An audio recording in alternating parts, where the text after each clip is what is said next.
Pour Eddie, pour Sandra, pour Elvis, il est où Elvis? Il se fait piquer par une guêpe. Pour Elvis et Cathy, pour Jean et Lisa, pour Paulo et Nathalie, pour Okaï et Wani et Christophe et Rosanna, c'est un des moments les plus importants de la session, ça. Et puis, c'est aussi un moment des plus importants, parce que grâce à vous, grâce à ce mariage, c'est un peu exceptionnel, un mariage de 6 couples en même temps. Tout à l'heure, je vais essayer de ne pas me tromper dans les prénoms, parce que ça sera embêtant. Et ben, vous montrez, à tous ici, vous montrez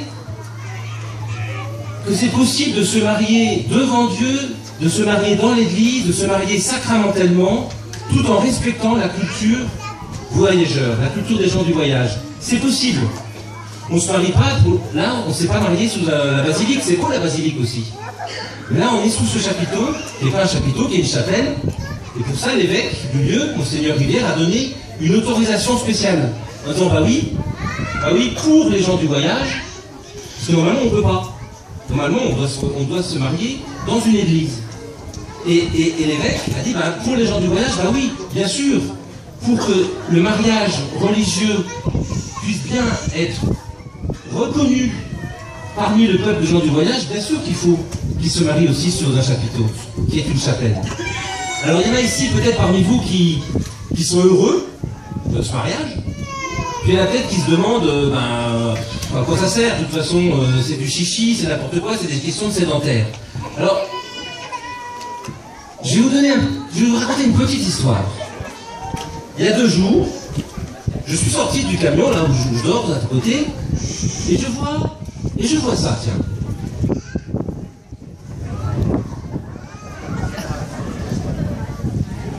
Je vois une belle paire de chaussures, toute neuve, qui est au pied de mon camion il y a 2 jours de ça.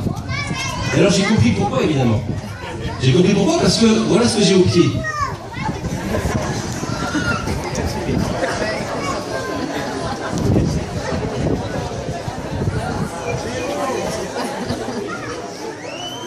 Voilà ce que j'avais au pied depuis 5 jours ou 3 jours. Vous voyez, une chaussure un peu vieille. Alors, il y a des frères qui l'ont vu. En fait, j'aurais pu, c'est parce que je suis un peu négligent, j'aurais pu aller en acheter. Mais il y a des frères qui l'ont vu et ils m'ont offert un cadeau. Un beau cadeau, des belles chaussures. Et bien pendant 2 jours, je les ai pas mises. J'ai fait exprès. Je ne les ai pas mises, ces belles chaussures. J'ai continué à mettre ce qui va bientôt aller à la poubelle, ce qui ressemble à peine à des chaussures. J'ai continué à mettre ça. Et je pense que les frères qui m'ont offert ces chaussures n'ont pas dû être très contents. Ils disent, c'est pas possible. On remarque ça. Même à leur mariage, je suis venu avec ça. Mais c'est pas possible. On lui offre un cadeau, Rachel. Et il n'en tient pas compte. Il ne le voit pas. Il s'en fiche. J'espère que je ne les ai pas trop blessés. J'espère que je ne les ai pas trop blessés. Mais je pense que ça les a blessés un peu. Quand même. Eh bien, c'est pareil avec le mariage religieux. Dieu, il nous donne. Il vous donne à tous les couples ici mariés de façon coutumière, il donne, c'est plus que des chaussures neuves qu'il donne, c'est une grâce extraordinaire, c'est le cadeau de sa grâce pour le mariage, pour l'amour humain. S'il y a une chose qui est bien la plus importante sur Terre, c'est bien la famille, c'est l'amour dans les couples. Eh bien Dieu, pour ça, donne aux catholiques, aux chrétiens catholiques, un cadeau extraordinaire, qui est le mariage religieux. Et alors, je voudrais blesser personne, mais si on ne se marie pas religieusement, c'est un peu comme si, comme j'ai fait, de garder ses vieilles chaussures. Ça blesse Dieu. Vous voyez, quand on fait un cadeau à quelqu'un qui s'en fiche, je sais pas, bon Dieu, il est miséricorde, je veux dire, mais quand même. Donc, merci de ce mariage, parce que en vous mariant religieusement, vous accueillez le cadeau que Dieu veut vous donner. Vous dites au Seigneur, mais Merci pour ce cadeau que tu nous fais. Et nous voulons en vivre et nous voulons l'accueillir. C'est pareil, il y a une chose qui m'étonne souvent, c'est que quand on va dans les caravanes comme ça un petit peu, eh ben, on vient demander que le rachat bénisse une croix, qu'il bénisse une Bible, qu'il bénisse une image, qu'il bénisse la caravane, qu'il bénisse l'auto, qu'il bénisse l'instrument de travail. Toutes vos affaires, vous aimez bien que le rachat le bénisse. Et vous avez raison. Faites travailler les rachailles. C'est bien. Mais la chose la plus importante à faire bénir, c'est quoi? C'est le mariage. C'est bien plus important de faire bénir son mariage que de faire bénir son auto. L'auto, vous allez en changer. De femme, vous n'allez pas en changer. D'homme, vous n'allez pas en changer. L'auto, oui. La caravane, oui. Mais la femme et l'homme, non. Donc il vaut mieux la faire bénir. Et bien ça, c'est le mariage religieux. Si vous faites bénir une croix, combien plus il faut faire bénir votre amour humain, votre mariage coutumier. Vous comprenez? Le mariage coutumier, c'est quelque chose de grand, c'est quelque chose de bon, c'est quelque chose de vrai, que l'Église reconnaît comme un vrai mariage humain. C'est un véritable mariage humain. Mais comme toute chose humaine, cela a besoin de recevoir la bénédiction de Dieu. Et l'endroit où le mariage humain coutumier reçoit sa bénédiction, c'est le mariage religieux. Alors béni soit le Seigneur. Avec tout ça, je n'ai pas parlé des textes. Voyons un petit peu quand même les noces de Cana. Les noces de Cana, parce que ça nous dit aussi des choses sur le mariage. Les noces de Cana, c'est le premier miracle de Jésus.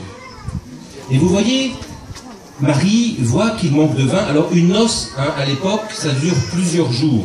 C'est pour ça qu'il faut du vin. C'est pas pour se saouler qu'on boit, qu'il y a des grandes jarres de vin. C'est parce qu'il y a toute la famille qui vient de tous les endroits, et le temps de venir, le mariage dure plusieurs jours. Donc il y a un banquet qui dure plusieurs jours. Donc il faut aussi du vin pour tous ces gens-là. Alors Marie voit qu'il manque de vin. Et vous avez vu, Jésus dit, « Que me veux-tu, femme ?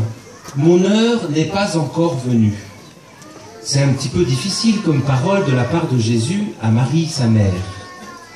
En fait, il y a un deuxième endroit dans l'Évangile où Jésus appelle Marie femme. Est-ce que vous savez où c'est? À la croix. Le deuxième endroit dans l'Évangile, il n'y en a que deux. Il y a aux noces de Cana et à la croix, où Jésus appelle Marie femme. Et pourquoi il l'appelle femme à ce moment-là, à la croix? Parce qu'à la croix, il donne Marie comme la mère de Jean, et à travers de Jean, la mère de l'Église, et à travers l'Église, la mère de chacun d'entre nous.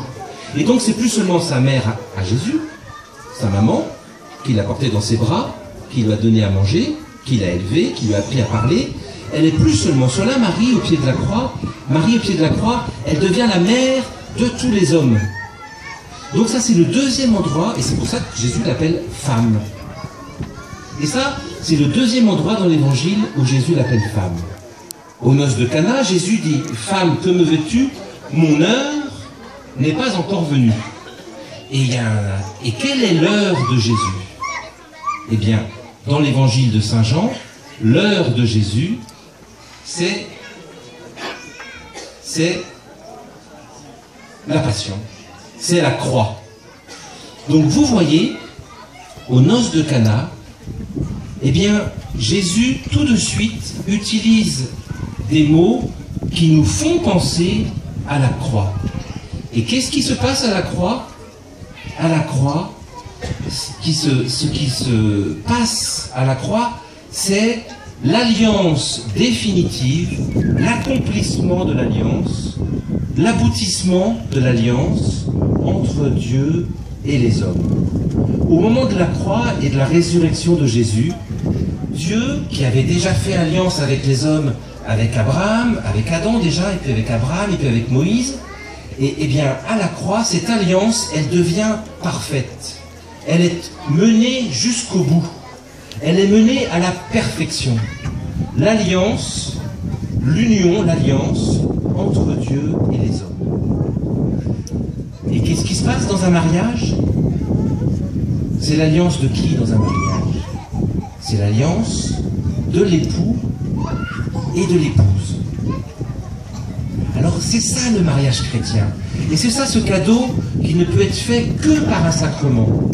C'est que l'alliance entre un homme et une femme à travers le mariage humain et le mariage coutumier, grâce au sacrement de mariage, est saisi, est pris, est englobé dans l'alliance, la grande alliance entre Dieu et les hommes. Et du coup, l'alliance entre l'homme et la femme dans le mariage devient une image de l'alliance entre Dieu et les hommes. C'est un peu compliqué ce que je dis, non? Alors je vais prendre une image toute simple. Ça veut dire tout simplement que quand je vois Popeye, je dois dire « Waouh! Popeye aime tellement Wally que Dieu m'aime autant, au moins autant que Popeye aime Wally. » Et quand je vois Cathy aimer Elvis, je dois me dire « Waouh! Dieu m'aime au moins autant, mais beaucoup plus encore que Cathy aime Elvis. » L'amour que l'un a pour l'autre doit être une image de l'amour que Dieu a pour moi, que l'amour que Dieu a pour chacun d'entre nous et pour l'Église. Voilà ce que c'est. Et votre mission, eh bien, c'est de refléter cet amour grâce au sacrement du mariage, cet amour que Dieu a pour chacun d'entre nous. En vous voyant vous aimer, on doit se dire qu'il est impossible que Dieu ne m'aime pas au moins autant. C'est logique. Et puis je terminerai par ça.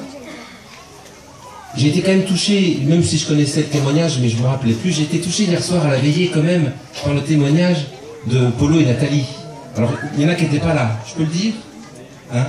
Donc, à la session à une retraite à l'île Bouchard, un sanctuaire marial, eh bien, il y a eu un moment de prière où chacun, entre l'homme et la femme, il y avait plusieurs couples, écrivait sur un petit bout de papier ce qu'il voulait demander à l'autre.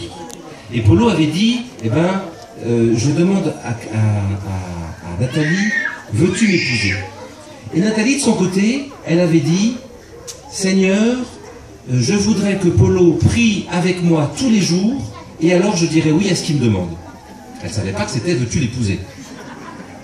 Et c'est comme ça que ça s'est fait. C'est magnifique. Alors pourquoi je redis ça? Vous l'avez dit bien mieux hier, c'était superbe, là je le redis avec... Bon, ouais, je ne suis pas marié moi. Hein. Bon. Mais ce qui est magnifique, c'est que Nathalie, ce qu'elle voulait, c'était que chaque jour, elle puisse prier avec son mari. Et ce matin, à la louange, on a reçu la prière de Toby et de Sarah. Et bien ça, moi je pense que c'est un appel pour chacun d'entre vous ici, puis pour tous les couples qui sont là. Vous vous mariez là devant Dieu.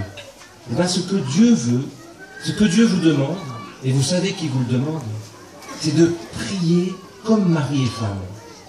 C'est de prier ensemble. Je sais que c'est très dur. Là, je sais que ce que je vous dis, c'est que c'est très dur, je sais. Parce qu'on a l'orgueil. Même entre mari et femme, on a l'orgueil. Et on n'ose pas prier à côté. C'est bête. Parfois, l'homme est bête. Hein. La femme aussi, d'ailleurs. On est bête. On est bête. On aimerait prier avec l'autre, et l'autre, il aimerait prier avec l'autre, je suis sûr. Et personne ose.